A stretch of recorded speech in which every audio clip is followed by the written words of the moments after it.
Hi everyone, here's chapter 3 of Matilda. The hat and the superglue. The following morning, just before the father left for his beastly second-hand car garage, Matilda slipped into the cloakroom and got hold of the hat he wore each day to work.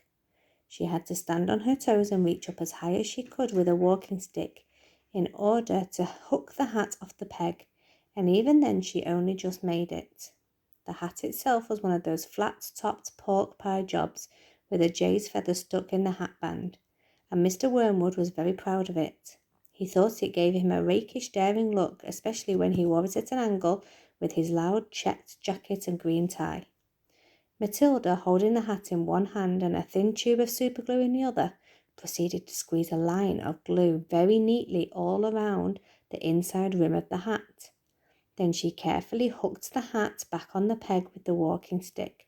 She timed this operation very carefully, applying the glue just as her father was getting up from the breakfast table.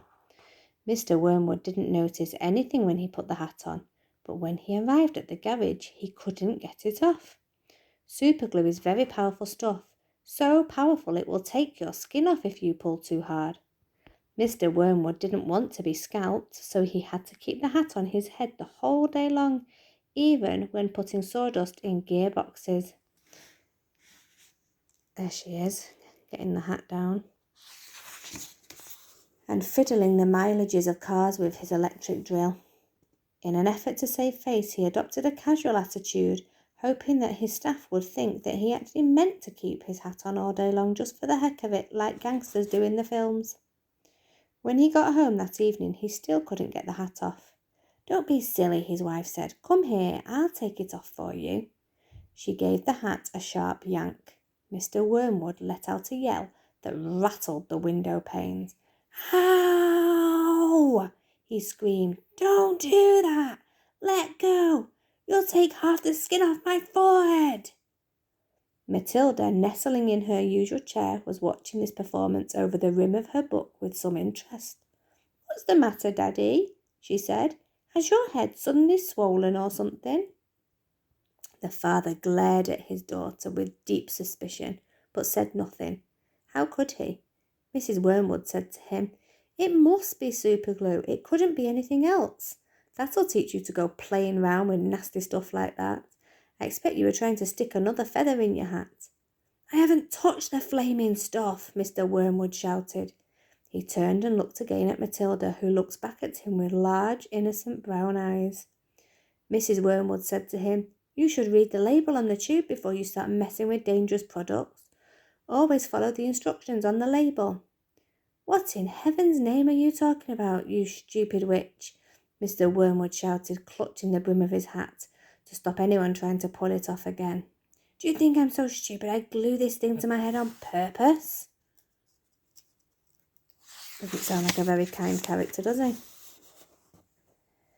Matilda said, "There's a boy down the road who got some superglue on his finger without knowing it, and then he put his finger to his nose." Mr. Wormwood jumped. "What happened to him?" he spluttered. "The finger got stuck inside his nose," Matilda said, "and he had to go round like that for a week. People kept saying to him, 'Stop picking your nose,' and he couldn't do anything about it. He looked like an awful fool." "Serve him right," Mrs. Wormwood said. "He shouldn't have put his finger up there in the first place. It's a nasty habit. If all children had superglue put on their fingers, they'd soon stop doing it." Matilda said, "Grown-ups do it too, Mummy. I saw you doing it yesterday in the kitchen." "That's quite enough from you," Mrs. Wormwood said, turning pink. Mr. Wormwood had to keep his hat on all through supper in front of the television. He looked ridiculous, and he stayed very silent. When he went up to bed, he tried again to get the thing off, and so did his wife, but it wouldn't budge. "How am I going to have my shower?" he demanded. "You'll just have to do without it, won't you?" his wife told him. And later on, she watched her skinny little husband skulking around the bedroom in his purple striped pyjamas with a pork pie hat on his head. She thought how stupid he looked. Hardly the kind of man a wife dreams about, she told herself.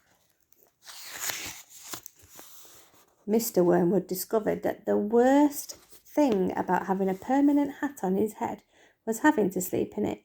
It was impossible to lie comfortably on the pillow. Now do stop fussing around, his wife said to him after he had been tossing and turning for about an hour. I expect it will be loose by the morning, and then it'll slip off easily. But it wasn't loose by the morning, and it wouldn't slip off. So Mrs. Wormwood took a pair of scissors and cut the thing off his head, bit by bit. First the top, and then the brim. Where the inner band had stuck to the hair all around the sides and back, she had to chop the hair off right to the skin, so that he finished up with a bald white ring around his head, like some sort of a monk.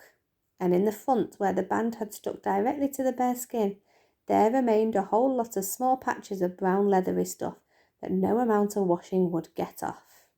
And she is chopping it off his head. At breakfast, Matilda said to him, "You must try to get those bits off your forehead, Daddy. It looks as though you've got little brown insects crawling about all over you. People will think you've got lice." "Be quiet," the father snapped. "Just keep your nasty mouth shut, will you?" All in all, it was a most satisfactory exercise, but it was surely too much to hope that it had taught the father a permanent lesson. Can you remember why Matilda was trying to teach her dad a permanent lesson? What had he done to her that made her so upset to play that trick on him?